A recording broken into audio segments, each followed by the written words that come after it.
Olá, meus queridos irmãos e irmãs, graça e paz da parte do nosso Senhor e Salvador Jesus Cristo. Estamos chegando ao final de mais um dia com mais uma oração da noite, dando sequência aqui aos nossos estudos em Gálatas capítulo 5, versículo 16 até o 26, tratando a respeito das obras da carne e do fruto do Espírito.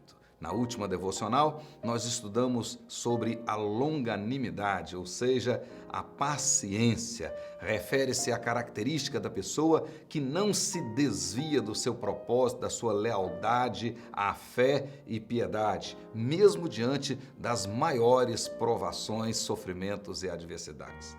Em síntese, a longanimidade é uma paciência longa, conforme nós já vimos. Significa manter o ânimo durante uma longa dificuldade, sem perder a linha. Na verdade, longanimidade é não murmurar, não esmorecer, não desistir, não deixar de confiar em Deus, não se desviar do alvo, sempre obedecer e descansar e esperar somente no Senhor. É exatamente essa longanimidade que é fruto do Espírito Santo. Hoje quero tratar com os irmãos a respeito da quinta característica do fruto do Espírito, a saber, a benignidade. Benignidade é a característica daquele que transmite bondade, amabilidade, ternura, serenidade em suas atitudes e comportamentos. A benignidade significa benevolência ou bondade para com as outras pessoas. Uma pessoa benigna é aquela que não causa dor e nem sofrimento a alguém. Essa pessoa se compadece do próximo e possui um caráter exemplar. Ser benigno é exatamente o oposto de ser maligno. Benignidade, de acordo com a Bíblia, é a peça fundamental no caráter cristão. Isto porque cada seguidor de Cristo é chamado a ser benigno. No Antigo Testamento, essa palavra ela aparece traduzida por benignidade por cerca de 30 vezes, dependendo da versão. No entanto, esse termo também, no próprio Velho Testamento, pode ser traduzido também como misericórdia ou bondade. Originalmente, o termo transmite a ideia de lealdade, fidelidade, piedade e solidariedade, sobretudo naquela relação pactual.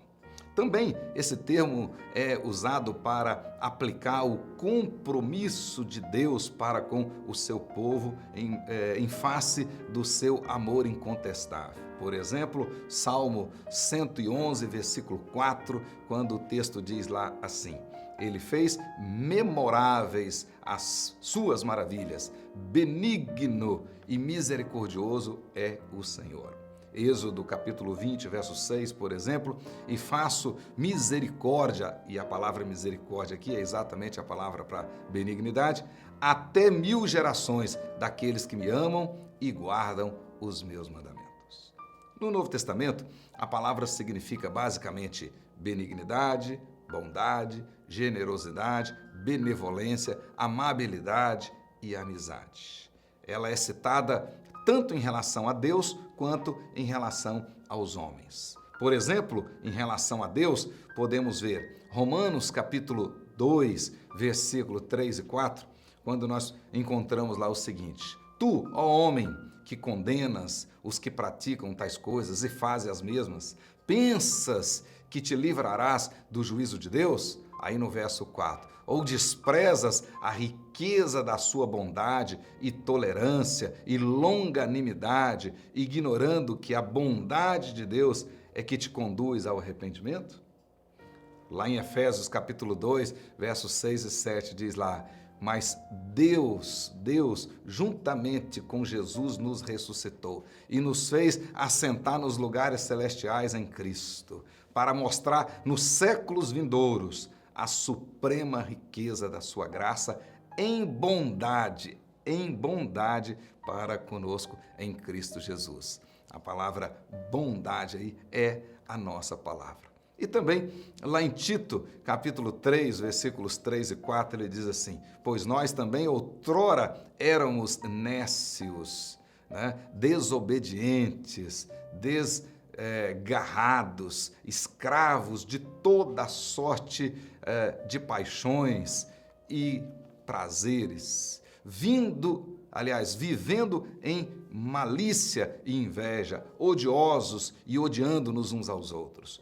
Quando, porém, se manifestou a benignidade de Deus, nosso Salvador, e o seu amor para com todos. Na realidade, Cristo é a manifestação mais excelente da benignidade de Deus. Também, essa palavra ela é aplicada em referência aos homens, deixando claro que os verdadeiros cristãos se reconhecem por meio da benignidade. E também que o amor genuíno, ele é sempre benigno.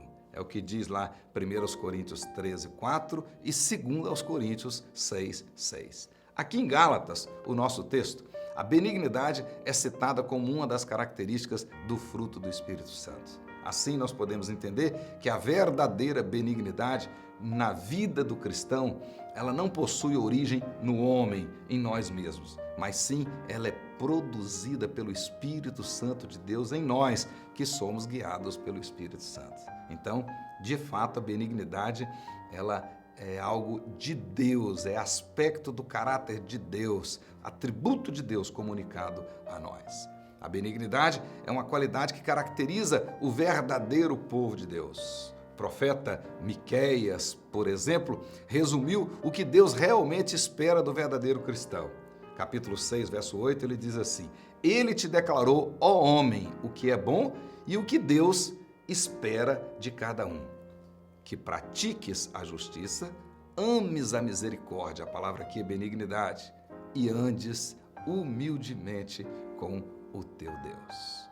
Podemos dizer, meu querido irmão, minha querida irmã, que benignidade é a disposição em ser bondoso com o próximo. Significa a excelência de caráter, pensar bem a respeito das pessoas. É a qualidade de quem é benigno, ou seja, dotado de características boas, como a generosidade, a bondade, a benevolência. Deus é a fonte de toda benignidade. Ele não poderia exigir de nós algo que Ele não pudesse suprir em nós. Portanto, a benignidade é um atributo de Deus comunicado aos seus filhos. Por isso, ser benigno é prova de filiação divina. Observe bem o que está escrito em Lucas capítulo 6, versículos 35. Amai, porém, os vossos inimigos, fazei o bem, prestai, sem esperar nenhuma paga. Será grande o vosso galardão, e sereis filhos do Altíssimo, pois Ele é benigno até para com os ingratos e maus. Agir com benignidade é agir com benevolência, complacência, comprazimento, condescendência. Em outras palavras, é o mesmo que ser misericordioso, bondoso para com o próximo. É assim que Deus quer que você e eu, que nós vivamos conforme a vontade dele. Então, todos os que são guiados pelo Espírito Santo são, de fato, benignos. Que Deus te abençoe, meu querido irmão, minha querida irmã. Até o nosso próximo encontro, em o nome de Jesus.